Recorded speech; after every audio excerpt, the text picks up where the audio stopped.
back. In this video, we're going to make some miscellaneous changes to the structure of our channel. And we can do that first by going to the post area. And you're going to notice then that the channel's name is going to be different than you've seen in other videos. We can make changes to the name of that channel simply by going to the channel settings area. And then we can click on edit this channel. When we do that, we're going to get an interface. And you're going to see where we can change the channel name. And we're going to change that channel name here. Once we do that, we can then click Save. Teams is going to go through a saving process, and typically this might take some time. Once the system goes through this iteration, you'll see that your channel name has changed. Now, another top-level change that you can make is you'll be able to see it by going into the Files area.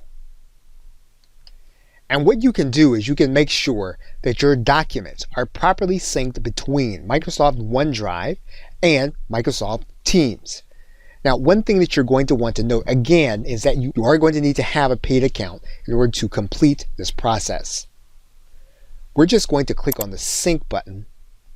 And you're going to notice then that your browser wants to open up your Microsoft OneDrive, and again, this process will not complete without a paid account. Now, one final top-level change that we can make is that we can turn any of the documents into the tab. We're going to want to make sure that the document is named what we want to see in the tab. So what we're going to do first is we're going to take one of our documents. We're going to change the name of that document by renaming the document. And we're going to click on Rename.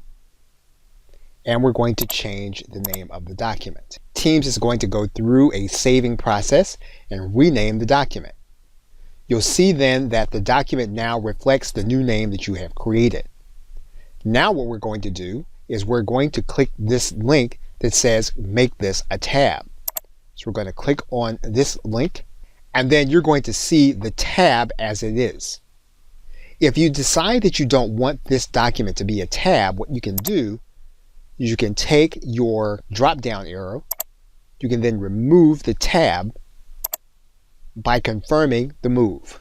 Okay, so with that, thanks, and I will see you in another video.